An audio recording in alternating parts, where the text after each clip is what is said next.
Et salut à tous, c'est Captain et je vous retrouve pour une nouvelle vidéo consacrée à The Flash qui va être consacrée au timeline dans The Flash et une petite explication, en tout cas une explication personnelle sur ce que je pense être les timelines dans The Flash. Donc la première chose à savoir, et ça m'a assez surpris mais au final c'est assez logique, c'est que les scénaristes ont dévoilé qu'en fait la saison 1 de The Flash était une réalité alternative, c'est-à-dire que c'est pas la timeline principale de l'univers, enfin en tout cas du monde de The Flash, c'est-à-dire que entre guillemets, le vrai Barry Allen vit dans une autre timeline que celle qu'on a vue, et ça, enfin au final ça me paraît logique parce que dans les comics, Barry Allen, donc le Flash a un costume avec euh, comment dire, avec un plastron où l'éclair est dans un plastron blanc. Là, dans la série, c'est dans un plastron rouge, et donc ça pourrait être ça qui différencie en fait les deux Flash. Et dans la série, on a déjà vu ce Flash avec le plastron blanc au moment où Barry remonte dans le temps pour aller sauver sa mère et qu'il affronte, enfin qu'il voit Reverse Flash affronter un Flash. C'était le Flash, à mon avis, de la timeline principale qu'on a vu. Le truc, c'est que la timeline principale a été, enfin, n'aurait pas été intéressante à raconter pour eux, parce qu'au final, c'est là que Barry Allen va aller. C'est-à-dire que la timeline principale, en fait, elle débouche forcément sur Reverse Flash qui retourne dans le passé pour se débarrasser de Barry Allen. Donc, ça aurait pas été intéressant pour eux de faire toute une série sur des événements qui poussent Barry à être de plus en plus puissant pour qu'au final, son pire ennemi retourne dans le passé et qu'ils aient un affrontement dans le passé où au final, ça fait quasiment match nul. Donc, encore une fois, ce qu'on a vu dans The Flash, c'est une réalité alternative. C'est un espace-temps qui n'est pas l'espace-temps principal, en tout cas, de Barry Allen. Maintenant, le truc qui est assez, comment dire, assez anxiogène, c'est que le fait que c'est l'explication des différentes timelines. C'est-à-dire que donc, on a encore une fois cette timeline principale. Maintenant, la timeline alternative a été altérée a été créée par Reverse Flash quand il est revenu dans le passé et a du coup fait de Barry Allen un Flash 2 ans plus tôt que prévu. Donc du coup, ça a forcément créé une nouvelle timeline où on a la timeline encore une fois principale où Barry a le plastron blanc et suit sa vie de façon entre guillemets normale. Et on a donc la réalité alternative créée par le Reverse Flash, créée par Eo Barson, qui a fait de Barry Allen un Flash 2 ans plus tôt. Le truc, c'est que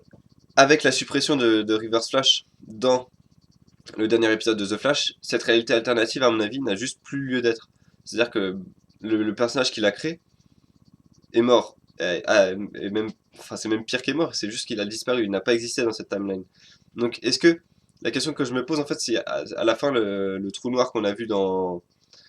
le dernier épisode de The Flash, je me demande si c'est pas tout simplement euh, la timeline qui s'effondre, tout simplement, la timeline qui n'est plus censée exister, et du coup, bah, à se,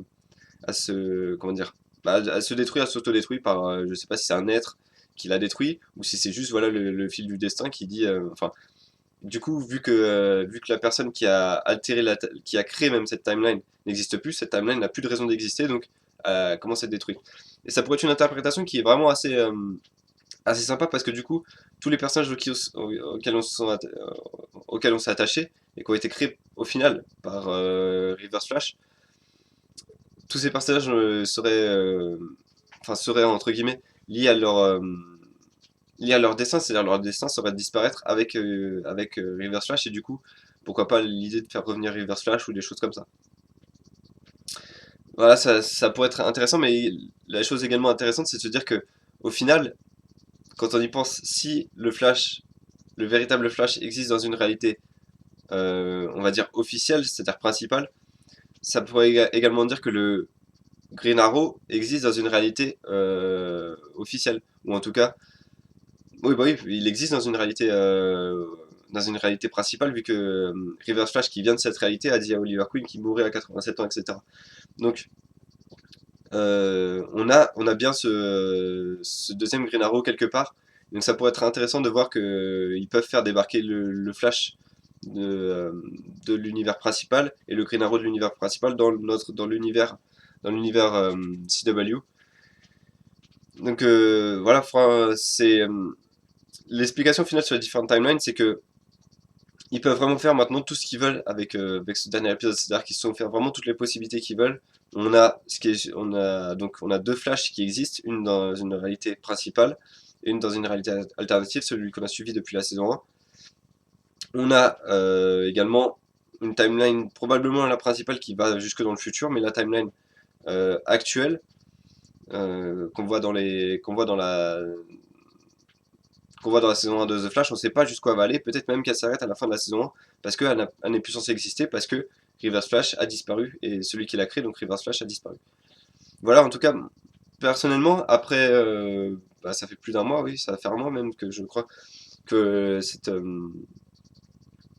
que l'épisode 23 de The Flash a été diffusé. Et en un mois, je pense que, au final, plus je m'interroge sur cette possibilité, plus je me dis que a fait sens. Et au final, peut-être que c'est pas tant un accident, comment dire, un accident j'arrive pas à trouver le mot, un accident expérimental. C'est pas une expérience foirée qui a créé le trou noir, mais peut-être que c'est tout simplement la timeline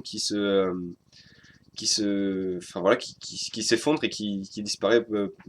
via ce trou noir. Ça pourrait être assez intéressant de voir que en fait c'est tout simplement la timeline qui disparaît et peut-être qu'il va juste rien en rester, même si malheureusement euh,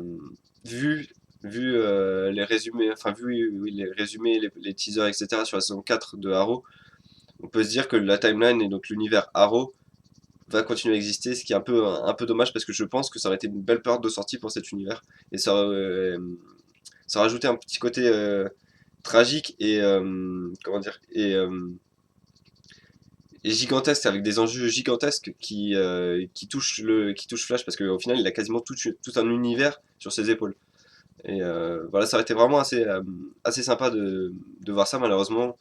vu les teasers sur la saison 4 on sait que Barry va probablement réussir à sauver cette timeline de la disparition, ce qui est enfin voilà, je trouve que c'est un petit peu dommage. Mais bon, ça c'est que mon avis personnel, donc je sais pas si vous avez aimé cette vidéo, je sais pas si vous l'avez bien compris. J'ai essayé d'être assez clair, en tout cas, d'utiliser les mots que je souhaite,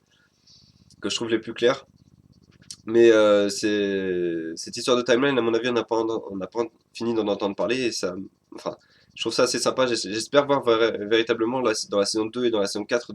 la saison 2 de The Flash et dans la saison 4 de Arrow. J'espère voir cette timeline officielle et quitte à voir la timeline officielle, j'aimerais, pourquoi pas, ça pourrait être une belle porte, une belle ouverture pour eux vers Supergirl. Parce que peut-être que dans la timeline officielle, donc celle qu'on n'a pas encore, enfin qu'on a vue uniquement par le Flash avec le Flash blanc, on va dire, on l'a appelé comme ça. Peut-être que dans cet univers, donc dans cette timeline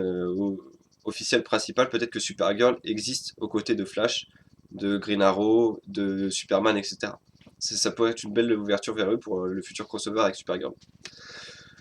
Voilà, c'est vraiment tout ce que je voulais dire dans cette vidéo, donc n'hésitez pas à me dire ce que vous en avez pensé dans les commentaires, n'hésitez pas à à me donner vos interprétations sur ce trou noir à la fin de la saison 1 de The Flash. Est-ce que c'est un trou noir qui débouche d'une expérience ratée ou est-ce que c'est véritablement la timeline qui s'effondre? Voilà, j'attends vos réactions. Et puis bah moi je vous donne rendez-vous pour d'autres vidéos sur l'univers DC. À bientôt!